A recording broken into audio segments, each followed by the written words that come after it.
Kaushik classes में आप सभी का स्वागत है।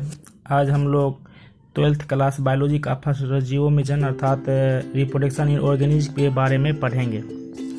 सबसे पहले हम लोग जानते हैं कि रिप्रोडक्शन क्या है।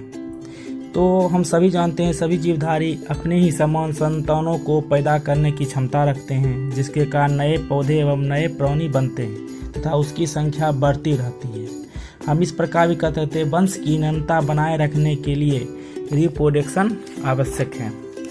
अब हम सभी जानते हैं कि यह संतति बढ़ाने की एक विधि है। इसे हम इस प्रकार भी कह सकते हैं कि वह प्रक्रिया जिसके द्वारा जीव अपने जैसे ऑफस्प्रिंग को उत्पन्न करते हैं उसे रिप्रोडक्शन कहते हैं। प्रत्येक जीव का एक जीवन काल निश्चित होता है। जीव के जन्म से उसकी प्रकृति मृत्यु तक के समय को उस जीव की जीवन अवधि कहते हैं, अर्थात लाइफ स्पैन कहते हैं। कुछ जीवों की जीवन अवधि बहुत ही कम होती है, जबकि कुछ जीवों की जीवन अवधि बहुत अधिक होती है, जैसे कि सैकड़ों अथवा हजारों वर्ष की होती है। किसी जीव की जीवन अवधि का संबंध उसके आकार से नहीं होता है। किसी जीव की जीवन अवधि भले ही कितनी ही हो, परंतु प्रत्येक जीव की मृत्यु सुनिश्चित होता है। जनन को हम निश्चित प्रक्रिया के अंतर्गत रख सकते हैं, परंतु प्रत्येक जीवों का एक मृत्यु सुनिश्चित होता है। जैसे कि हम कह सकते हैं कि जीवन की अनंतता बनाए रखने के लिए जनन की प्रक्रिया आवश्यक है। इससे पहले भी मैंने क्लास में आप लोगों को लाइफ स्पैन कुछ के बारे में वीडियो बनाया था और आप लोग उसमें देख सकते हैं कि मैंने अनेक जीवों के बारे में उसका कितना लाइफ स्पैन होता है वो मैंने दिखाया है। अब हम बात कर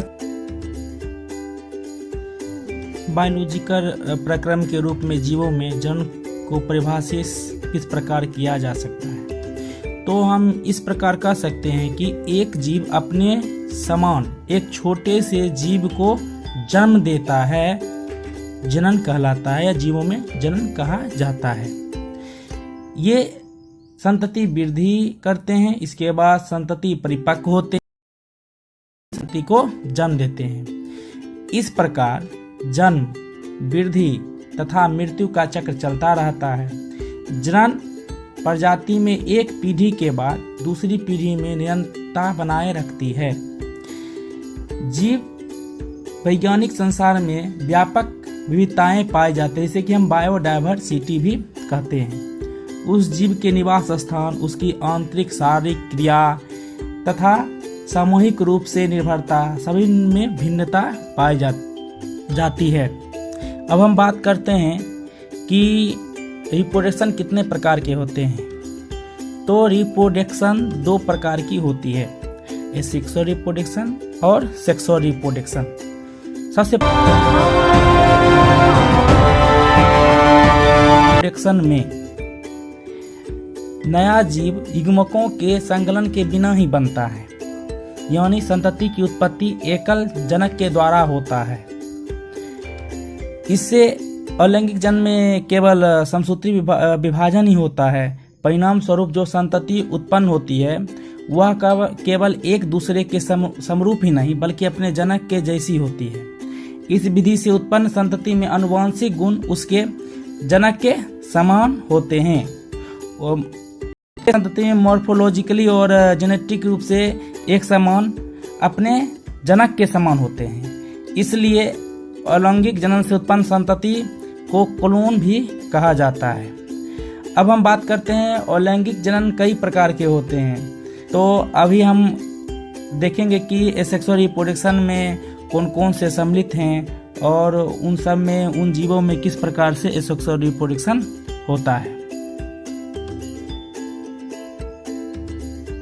अब हम देखते हैं कि एसेक्सुअल रिप्रोडक्शन की अनेक विधियां कौन कौन सी है। तो पहला आता है फ्यूजन, जिसे कि हम विखंडन विधि भी कहते हैं। इस प्रकार के एसेक्सुअल रिप्रोडक्शन में जनक कोशिकाएं दो या दो से अधिक समान एवं बराबर अमाप की संतति कोशिकाओं में विभक्त हो जाती है, जैसे कि द्विखंडन विधि। इस प्रकार में कोशिका दो भागों में विभक्त होकर प्रत्येक भाग वृद्धि करके वयस्क कोशिका का निर्माण करता है।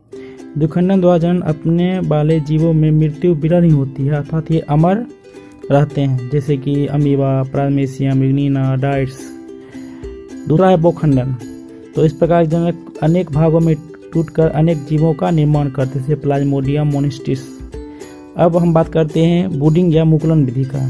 तो इसमें क्या होता है, किसी जीव में उभार होता है और उभार एक नए जीव के रूप में विकसित हो जाते हैं, इसे मुकुलन विधि कहते हैं। जैसे ईस्ट में, राइजोपस में, उसके बाद हाइड्रा में, ये सभी में मुकुलन विधि के द्वारा रिप्रोडक्शन की क्रिया होता है। तीसरा विधि है स्पोर, बीजाणु द्वारा। अधिकांश कवक, राइजोपस आदि में स्पोर के द्वारा जनन होता है। जो गतिशील होते हैं उसे चल बीजाणु या जियोस्पोर कहते हैं। जो गतिशील होते हैं उसे अचल बीजाणु कहते हैं। अगर हम जियोस्पोर की बात करें तो क्लेमाइडोमोनास उसका एग्जाम्पल है, और अचल बीजाणु की बात करें तो इथोरिक्स उसका एग्जाम्पल होता है। ये सेक्सुअल रिप्रोडक्शन की चौथा मेथड जो है वो है खंडन, जिसे कि फ्रेगमेंटेशन भी बोलते हैं। इस प्रकार के जन्म में जनक की कोशिका या शरीर दो या अधिक खंडों में टूट जाता है। प्रत्येक खंड नए जीव की तरह व्यवहार करता है। खंडन पुराने भागों के शरीर या प्राकृतिक मृत्यु द्वारा होता है, जैसे ग्रिक्सिया, मर्खिन्सिया आदि ब्रायोफाइटा में होता है। अब हम पांचवा मेथड की बात करें, जैसे कि कायिक प्रवर्धन या वेजिटेटिव प्रोपोगेशन भी कहते हैं। पादप में कायिक भागों जैसे जड़, तना, पत्ती, कलिका इत्यादि से नए पादप निर्माण की प्रक्रिया कायिक प्रवर्धन कहलाती है। इस प्रकार के जनन में दो जनक भाग नहीं लेते हैं, अतः यह अलैंगिक जनन की एक विधि है। कुछ पौधों में कायिक प्रवर्धन प्राकृतिक रूप से भी पाया जाता है। इसमें पादप शरीर का कोई भी कायिक भाग उसके शरीर से अलग होकर अनुकूल परिस्थितियों में नए पौधे का निर्माण करता है। वह भाग को अलग होकर नए पौधों का निर्माण करता है, उसे प्रवर्ध कहते हैं। कायिक प्रवर्ध की इकाई जैसे आलू की आँख, अदरक का प्रकंद, अगैब का बुलबुल, ब्रायोफिस की पर्णकलिकाएं, जल हायसिंथ की भूस्त्रिका आदि है। हम चित्र में भी इसका देख सकते हैं कि अन्य इसमें आलू का आँख और भी दिया हुआ है, अदरक का प्रकंद, अगैब का बुलबुल, ब्रायोफिस का पर्ण, जल हायसिंथ की भूस्त्रिका। जिससे कि हम लोग अगर हम बात करें तो जैसे कि हम हायसिंथ की बात करते हैं, इसे बंगाल का आतंक भी कहा जाता है, क्योंकि यह जलीय पादप जल में घुले हुए ऑक्सीजन को अवशोषित कर लेता है, परिणाम स्वरूप मछलियाँ मर जाती है। हमारे भारतवर्ष में बहुत सारे ऐसे हैं जीव जिससे जो कि इससे प्रभावित होते हैं। आलू, गन्ना, केला, अदरक, डहालिया आदि पादपों को कायिक प्रवर्धन के द्वारा खेती में उपयोग में लाया जाता है। इस प्रकार से अनेक प्रकार से सेक्सुअल रिप्रोडक्शन होता है, जिसके बारे में मैंने अभी डिस्कशन किया है। अगले क्लास में हम लोग सेक्सुअल रिप्रोडक्शन के बारे में जानेंगे कि सेक्सुअल रिप्रोडक्शन किस प्रकार से होता है। हमारे चैनल को देखने के लिए सब्सक्राइब करें और घंटा का बटन अवश्य